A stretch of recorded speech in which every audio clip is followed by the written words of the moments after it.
Question number 4.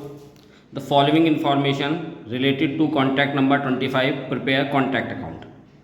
Direct material, direct wages, store issued, loose tools, tractor expenses ये अलग अलग दे रखे हैं रनिंग और ड्राइवर के, लेकिन उसका टोटल 5300 दे रखा है एक्सपेंसेस ये आपके पास। अदर डायरेक्ट चार्जेस 2650 हैं। कॉन्ट्रैक्ट प्राइस 90,000 है, 90,000 का कॉन्ट्रैक्ट प्राइस है और contract was complete in 13 weeks, 13 week में कॉन्ट्रैक्ट कंप्लीट हो गया। Value of loose tools and store return at the end of the period was 200 और 300, यानी जो रिटर्न करेगा क्लोजिंग डेट पे वो 200 और 300 को रिटर्न करेगा लूज टूल्स और स्टोर को। प्लांट की जो रिटर्न कराए at the value 16,000 after charging depreciation 20%। तो 20% का डेप्रिसिएशन माइनस करने के बाद प्लांट को 16,000 रुपये में रिटर्न करा गया, यानी क्रेडिट साइड में वैल्यू दे रखी है आपको, जबकि प्लांट की कंडीशंस होती है कि डेबिट और क्रेडिट दोनों में आता है। डेबिट साइड में उसकी इनिशियल वैल्यू आती है और क्रेडिट साइड में आफ्टर डेप आता है। तो ये क्रेडिट साइड की वैल्यू दे रखी है आफ्टर डेप, आपको डेबिट साइड की वैल्यू क्वेश्चन में निकालनी पड़ेगी। तो वैल्यू ऑफ ट्रैक्टर उसने दे रखा है आपको 20,000 और इस पर डेप्रिसिएशन चार्ज हो रहा है 15% का पर एनम पूरे साल का। और एडमिनिस्ट्रेशन एंड ऑफिस एक्सपेंसेस दे रखा है उसने provide eight 10% on factory cost. तो देखेंगे अगर आप यहाँ तक का सारा पार्ट ये फैक्ट्री कॉस्ट का ही है, एडमिनिस्ट्रेशन क्या होता है उसके बाद, फैक्ट्री कॉस्ट से आगे चलते हैं तो ऑफिस या एडमिनिस्ट्रेशन एक्सपेंसेस आ जाता है। लेकिन ये जितना क्वेश्चन में दे रखा है, मेटेरियल परचेज करा, मेटेरियल को प्रोडक्ट करा, उसने रिटर्न करा, क्लोजिंग हुआ, ये सब आपका जो है किस पे आएगा, फैक्ट्री कॉस्ट पर आएगा। ठीक, तो इस क्वेश्चन को कंटिन्यू करते हैं आगे। तो डायरेक्ट मेटेरियल कितना है 20250, यानी यहाँ तक का सारा डेबिट में आएगा। तो चलिए, टू डायरेक्ट मटेरियल 20250। फिर इसके बाद उसने दे रखा है आपको डायरेक्ट वेजेस, डायरेक्ट वेजेस कितना है 15,500 का, टू डायरेक्ट वेजेस 15,500। उसके बाद दे रखा है आपको store issued, to store issued, उसकी अमाउंट है आपके पास 10,500 की। फिर loose tools, to loose tools 2,400। इसके बाद उसने ट्रैक्टर एक्सपेंसेस दिए हुए हैं आपको क्वेश्चन में, ट्रैक्टर एक्सपेंसेस कंबाइंड ले लेते हैं 5300 और अदर डायरेक्ट चार्जेस 2650, ये भी एज इट आएंगे। तो टू ट्रैक्टर एक्सपेंसेस 5300 और टू अदर डायरेक्ट चार्जेस 2650। ठीक है, आपको क्वेश्चन अगर चाहिए हो तो डिस्क्रिप्शन में मेरा नंबर होगा, आप व्हाट्सअप करके मेरे को ये क्वेश्चंस मंगा सकते हैं। कॉन्ट्रैक्ट प्राइस 90,000 का है, कॉन्ट्रैक्ट कंप्लीट हुआ है 13 वीक्स। चलिए, रिटर्न करी गई है, जितनी भी चीज़ रिटर्न होती हैं वो सारी की सारी क्रेडिट साइड में आती हैं। तो लूज टूल्स और स्टोर को रिटर्न करा गया है 200 और 300 में, बाय साइड में आएगा। तो आप लिखेंगे बाय रिटर्न,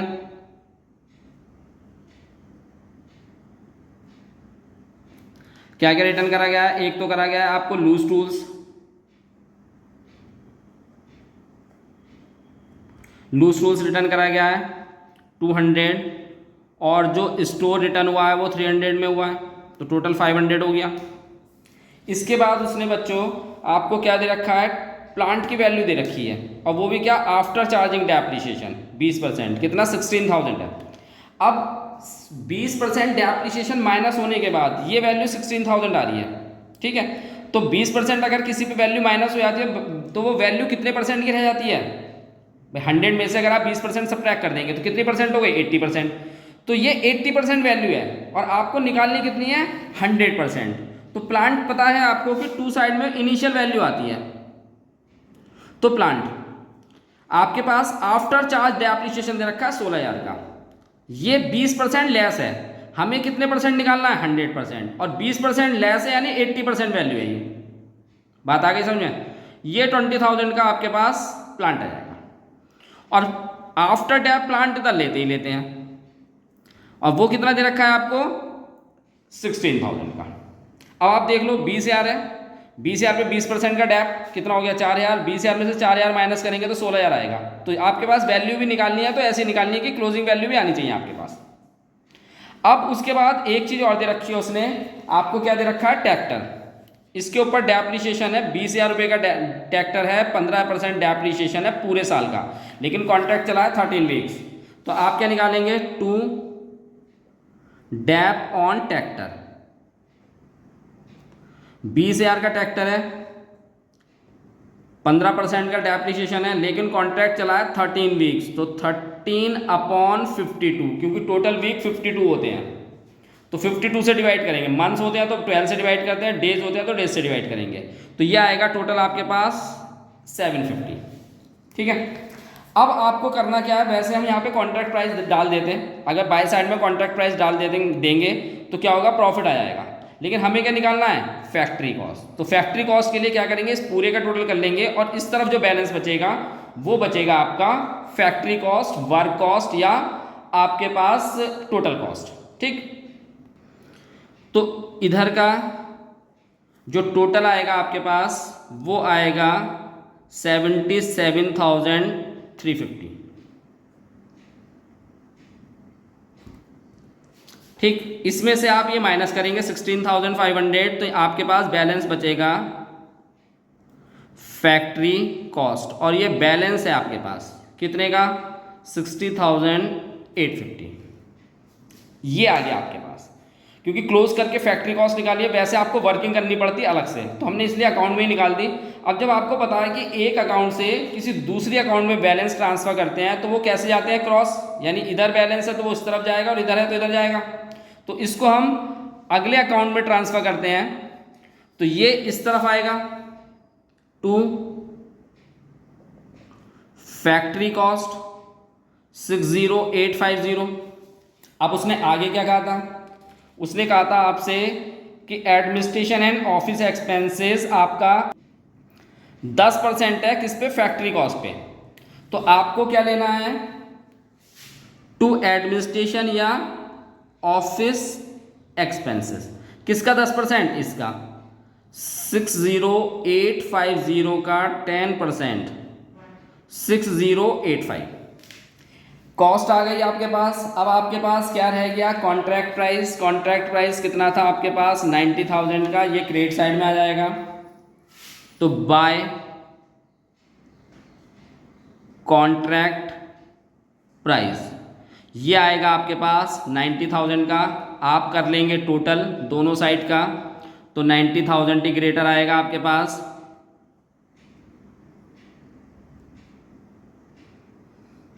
और 90,000 में से इस पूरे को सब्ट्रैक्ट कर देंगे तो आपके पास क्या आएगा, टू नेट प्रॉफिट, और ये आएगा 23,000 आपके पास 65। ठीक है, तो 23,065 यानी 23065, ये आपके पास आंसर आ गया आपके पास। ठीक, तो ये आपके पास बच्चों आंसर आ गया। आपको कोई प्रॉब्लम होगी तो आप नंबर दिया होगा डिस्क्रिप्शंस में, आप मुझसे क्वेश्चंस मंगा सकते हैं। अगले क्वेश्चन की तरफ चलते हैं हम। तो बच्चों question number 5, the following information related to contract number 25, prepare contract account. Direct material दे रखा है आपको, डायरेक्ट वेजेस है, store issued, loose tools, tractor expenses, ये अलग अलग वैल्यू दे रखी है रनिंग मटेरियल की और डायरेक्ट ड्राइवर्स की यानी वेजेस ड्राइवर्स की। अदर डायरेक्ट चार्जेस दे रखा है आपको। उसने कहा है कि the contract was complete in 13 weeks, the plant was also written at the value 24,000। Return करा गया है प्लांट, तो रिटर्न करा गया है यानी क्लोजिंग वैल्यू दे रखी है, यानी क्रेडिट साइड में जाएगा। क्यों, क्योंकि उसने दे रखा आफ्टर चार्जिंग डेप्रिसिएशन एट 20%, 20% का डेप्रिसिएशन माइनस होने के बाद वैल्यू दे रखी है, तो क्लोजिंग वैल्यू है, क्रेडिट साइड में जाएगा ये। The value of loose tools and store को रिटर्न करा गया है at the end of the period 300 and 4,500। The value of tractor दे रखा है आपको 30,000, डेप्रिसिएशन लगेगा इस पर 15% पर एनम का। अब पर एनम दे रखा है लेकिन कॉन्ट्रैक्ट तो 13 वीक्स चला है, तो 13 वीक का ही डैप लगेगा इस पर। ठीक है, जब पर एनम दिया होता है तो टाइम बेस पे डैप लगता है। The administration and office expenses उसने दे रखा है आपको 20% है वर्क कॉस्ट का, और कॉन्ट्रैक्ट जो दे रखा है उसने एग्जीक्यूट करना है at profit on total cost, यानी 25% जो है टोटल कॉस्ट का वो प्रॉफिट आएगा। कॉन्ट्रैक्ट प्राइस नहीं दे रखा तो कॉन्ट्रैक्ट प्राइस आपका यहाँ बैलेंस में निकल के आएगा। ठीक है, तो अब इस क्वेश्चन को कंटिन्यू करेंगे हम। तो आपके पास डायरेक्ट मेटेरियल दे रखा है 30375 टू डायरेक्ट मटेरियल 30375 का। डायरेक्ट वेजेस भी दे रखी है आपको 23250 की, डेबिट में ही आएगा। To direct wages 23250। बच्चों स्पेस नहीं है इसलिए कुछ चीज़ों को शॉर्ट में लिख रहा हूँ मैं। स्टोर इशूड 15750 है, तो टू स्टोर इशूड 15750। उसके बाद आपको दे रखा है उसने लूज टूल्स 3600 का, ये भी डेबिट साइड में आएगा। टू लूज टूल्स 3600 का। फिर इसने आपको ट्रैक्टर एक्सपेंसेस, ये कंबाइंड ले लेंगे हम यहाँ पे, और अदर डायरेक्ट चार्जेस ये दे रखा है। तो टू ट्रैक्टर एक्सपेंसेस, दोनों एक्सपेंसेस को कंबाइंड ले लेते हैं 3450 प्लस 4500, तो दोनों को जोड़ के लिख देते हैं, तो ये आएगा 7950। और टू अदर डायरेक्ट चार्जेस, ये आपके पास है वैल्यू 3975 की। ठीक है, अब उसने रिटर्न कर रखा है, जो रिटर्न कर रखा है 300 और 4500 का रिटर्न कर रखा है स्टोर और लूज टूल्स। तो क्रेडिट साइड में आएंगे, जितनी भी रिटर्न्स होती है क्रेडिट में जाती हैं। बाय रिटर्न लिख लेते हैं। तो एक तो रिटर्न करा है उसने लूज टूल्स।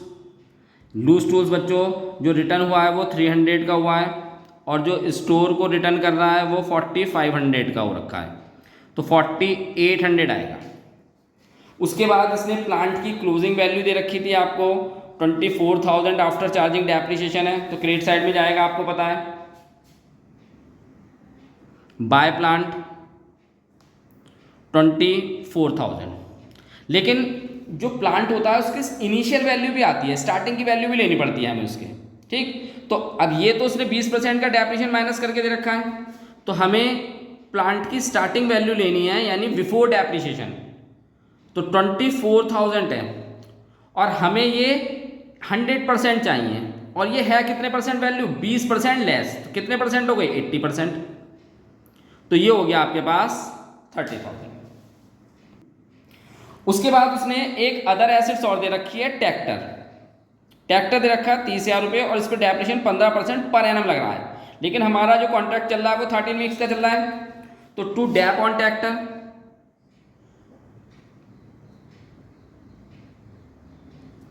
तो क्या करेंगे आप?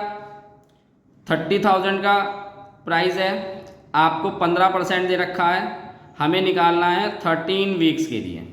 ठीक है, तो ये वैल्यू आएगी आपके पास 1125। बस अब उसने जो बोला आपसे, क्या बोला है कि जो वर्क कॉस्ट पे लेना है administration and office 20% of work cost का। तो जैसे अभी हमने क्वेश्चन नंबर 4 करा था, बिल्कुल सेम वैसे ही होना है आपका। ठीक है, तो आपको करना क्या है, क्वेश्चन में टोटल कर लेना है यहाँ तक का। तो ये पूरा जो टोटल आएगा आपके पास वो आएगा 1,16,025, और इसमें से इन दोनों को सब्ट्रैक्ट कर देंगे तो आपके पास क्वेश्चन में आएगा work cost.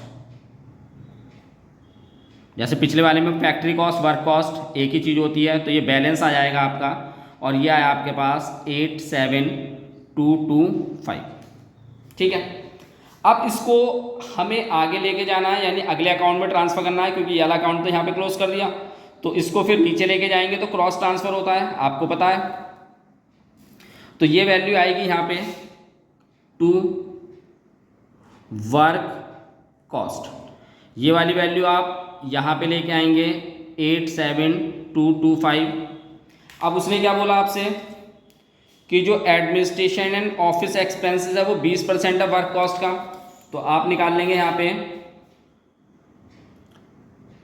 To administration and office, और ये है आपके पास एक्सपेंसेस,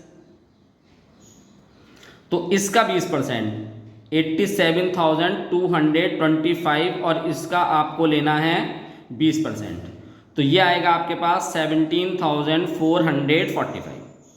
ठीक है।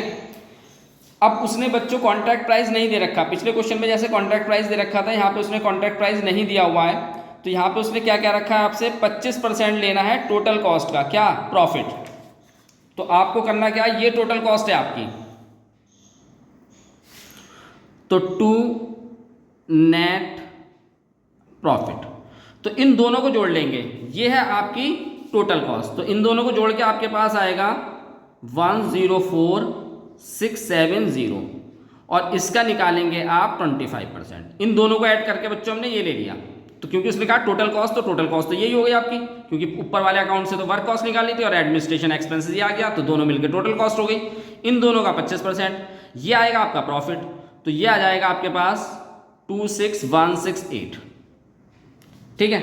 अब कॉन्ट्रैक्ट प्राइस तो नहीं दे रखा, तो इधर का जो बैलेंस बचेगा, इधर का जो टोटल होगा और इधर बैलेंस बचेगा, तो वो कॉन्ट्रैक्ट प्राइस ही होगा। ठीक, तो चलिए यहाँ पे इसको क्लोज कर लेते हैं। ये वैल्यू बच्चों 25% है, राउंड ऑफ लिया मैंने, 0.5 वगैरह कुछ आ रहा था तो मैंने इसको राउंड ऑफ कर लिया, तो यहाँ पे वैल्यू आएगी आपके पास 1,30,837 और इस तरफ बचेगा आपके पास बाय कॉन्ट्रैक्ट प्राइस, और ये है आपका बैलेंस 130,837। तो ये आपका क्वेश्चन नंबर 5 था। क्वेश्चन आपके समझ में आ रहे होंगे, इंपॉर्टेंट चैप्टर है, क्वेश्चन जरूर आ जाता है इसमें से। आगे की नोटिफिकेशंस के लिए आप जो है वीडियो को सब्सक्राइब, लाइक और शेयर जरूर कीजिए अपने किसी फ्रेंड को, जिससे कि वो भी वीडियो को समझ सकें। ठीक है, अगले क्वेश्चन की तरफ चलते हैं।